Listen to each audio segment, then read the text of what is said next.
So I'm sure that you guys have seen the whole process before. I mean, if you're interested and curious and seeing what I've done here, then I feel safe saying that you've already watched, like, people do this already. You've watched the guide to see how it is. I guess my approach to this is just to talk about my experience with this personally, and also to show exactly what I've done. So the idea here going into this was port matching. I wouldn't say like real porting, although this is definitely real port work. My focus was to port match the gaskets I have, not to go crazy. And then I posted pictures a couple days ago with measurements, and I was just showing, the difference between what I measured on the RBC head versus this head versus what the gasket was showing. And at the end of the day, what I did was I just tried to match what the ports were reading on the RBC. Now, I wanted to show you the deficiencies, right? That's what I wanted to start off with first. You can see that nothing has been done on the inside of the valve release, right? Or around the area of the guides. Now, multiple reasons for that. One, because my initial goal, like I said, was just to port match. So this wasn't supposed to be this huge undertaking with porting and polishing, right? It was just port matching the fucking gaskets. So there's no gaskets here. Well, I mean, there's no gaskets that cover this area. It's the valve. So I didn't fuck with it. Also, another thing is I'm not trying to replace guides on here.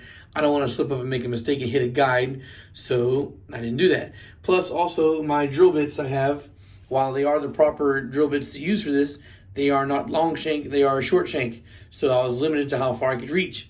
I didn't feel like I could get in there properly with what I had. I'm also using a drill gun, which is not a Dremel, so the head of it's a lot fatter. So fat head, short shank. I wasn't trusting myself getting in there. And the last thing is the fact that it took me forever to do what I did. So I was definitely not going to spend any more time trying to get in there and blend those fucking bowls out. So you can see where the porting kind of stops, and it's not 100% uniform. I just did what I could, and so it stops there, right? Now, I can't really judge exactly what I think the gains are going to be on this. I don't know, because like I said, at the end, I just made sure that the width of what I've poured it out to matched the rough measurement I took of the RBC head. So it's close to that. But when I went back and just did a double check of the RBC head, it definitely seems like the chambers open way more. Now, did I do a good amount of cutting to open them up? Yeah. If you saw my before and after pictures on Instagram or on fucking Facebook, you see there's a huge difference, especially on the exhaust side. This is the exhaust side. Huge difference on the exhaust side. And here I have a side-by-side. Exhaust side from after port work, exhaust side before port work. Big fucking difference, right? So big fucking difference on flow on the exhaust side. I thought this was going to be the easier side to cut because it's perfectly rounded off and it's not like where the intake is, but that just definitely wasn't the case. It took just as much fucking time. All in all, the time it took me to do all this shit was 9 fucking hours roughly. Give or take maybe 30-40 minutes for taking breaks while working. It's a lot of work. I don't know what the gains would be. I would imagine that, fairly decent. But I can't say, I remember talking to Eddie over Genesis a long time ago, many years ago, about his B18 turbo that he has. And he said, he ported his B18 head. I was like, oh, so you offer that? And he goes, nah, not really. It's a lot of work that goes involved in it. And I'm like, yeah, now that I'm actually doing this, I'm like, yeah, 100% agree. I can't do this in a cost-effective way. I can't, 9 hours worth of work, that's building an engine block. And it's definitely more uncomfortable to do this than it is to build an engine block. So despite the fact that I was in AC and sitting down, it's very painful for the hands long term. My ass got cramped. My legs got cramped.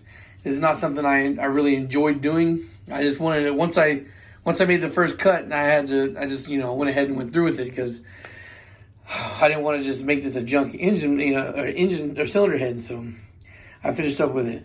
Now, of course, this is hand ported, so it's not fucking perfect. But I think more or less it came out pretty fucking good. Again, I want to say that the stock head ports look bigger overall than this, even with the ported. But it was definitely a noticeable gain. Again, to really gauge properly. Well, I guess I could rotate the head around. This is a pain in the ass. I don't have a fucking stand. But despite the fact that it's not perfect work, I think it's it's pretty close, pretty fucking spot on match with the thing. So I got a question the other day. Is this as easy as I think it is? I mean, it's not difficult really, but the amount of time to do this is what's like. This is a huge commitment. This is a day at work. This is one whole work day right in front of me. Now, is it possible to do it faster? I guess, maybe. But I had the right cutting tools, and I had a legit drill. And so I really don't think it's going to be much faster than that if you're doing it by hand. I think 100% if you can find a decent price at a machine shop that is willing to do the port work for you, if you really want a ported head and you don't want to go to 4P, then go to them, because I could easily see a couple $100 being spent on port work, with the CNC machine. And the fact is, if you're doing it in my hand, you're not going to get it perfect. You can see that it's still a little rough. Now, it's smooth to the touch, but there are ridges in there.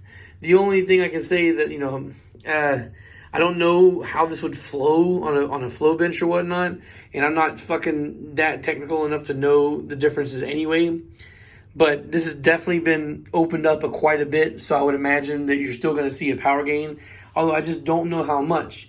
I think it's like a 25 horsepower jump, could be expected from a head swap. Now, I'm not talking about on a like a Type S engine, but if you're putting like an A2 head on a base model block, I think it's like a 20 something horsepower, 25 horsepower jump that you can expect from that. So I can imagine that this would give at least 15. I would hope it'd be at least 15 horsepower jump from the port work. And of course, more if you're matching that off with like a VTEC killer setup or whatnot. Now, yeah, so I am going to offer this fucking thing for sale. I did use one of my heads, or it was, got some warpage going on. It needs to be resurfaced. So I'm going to do that. I'm going to do that. And maybe not right away. I'll do it right away if somebody wants to buy it right now. But if nobody wants to buy it, then I'll just do it in my own time, and I'll probably use it for a project or whatnot. But right now, it's still got the stock valve seals on here. I'm going to replace them. I don't even think these are bad, but it's got to the point where I just started replacing them all anyway. I mean, it's like $13, and if I'm going to be taking it apart regardless, then why not go ahead and change them out with the SuperTex? So I bought a couple extra bags a long while back, so I have the valve seals just laying around if somebody wants to get this. Now, of course, we come to the price. So I spent 9 hours of port work on here. I will put new valve seals, and I will put the valve train back in, and I'll polish that up and lap the seats and whatnot. And of course, I'm going to wash it. So I guess if you want just this bare, or not bare, but if you want just this portion of the head, you don't need rocker arm assembly or whatnot. I want to say I can do like 250 shipped. Yeah, just for this part. Now, of course, I have multiple VTEC killer rocker arm assemblies, so then I think it's like 260 for the rocker arm assembly. So you could add that to it. And I think this is a pretty good fucking price. I'm trying to keep it budget minded, because I know the fact is that I don't want to try and charge as much for this as I would charge for an A2 head or an RBB head, but at the same time I got to get a little bit of something for that labor time.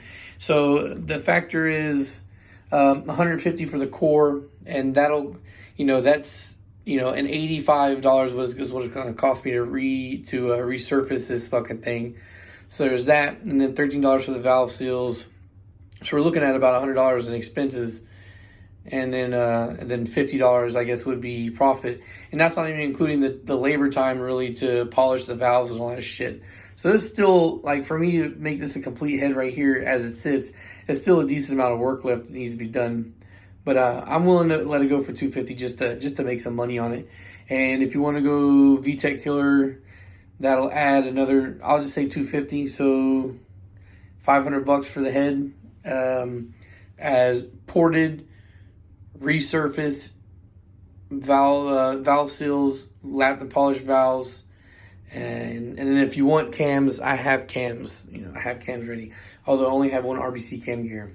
Or if you want, you can even go with a stock fucking rocker arm assembly and stock cams, and I'll knock off fucking $200 there. Yeah. So yeah, guys. I guess the final word to say is I'm gonna be looking into a local shop, Durf fucking tagged porting solutions, and they have a Broward County phone number, area code. So I'm gonna talk to them tomorrow and see how much they charge for their port work, and I'm gonna talk to my machine shop that's down the street from me. Also talk to them, and I would like to be offering port and polish on my heads in the future, but it's not gonna be done by me. It's gonna be done by a CNC machine if the price is something I feel like that you guys can handle. Yeah, so am I saying I'm never going to do this again? No, I'm not saying that. But definitely going to be few and far between. If I were to go to use this head, I'm not even 100% sure on what block I'd put it on just yet. Whether I would go NA or turbo. I'd probably put it on an NA block to try and maximize gains there, as opposed to turbo where you can just force more with the turbo. So, all right, guys, thanks for watching, and social media links are in the description below. If you're interested, DM me, hit me up. If you're somebody that I've talked to on a regular basis, man, one of you guys that think that that you feel like I'm pretty friendly with, hit me up, and I'll hook you up as a homeboy discount or whatnot. But yeah, all right, guys, that's be it for today, I think, and peace.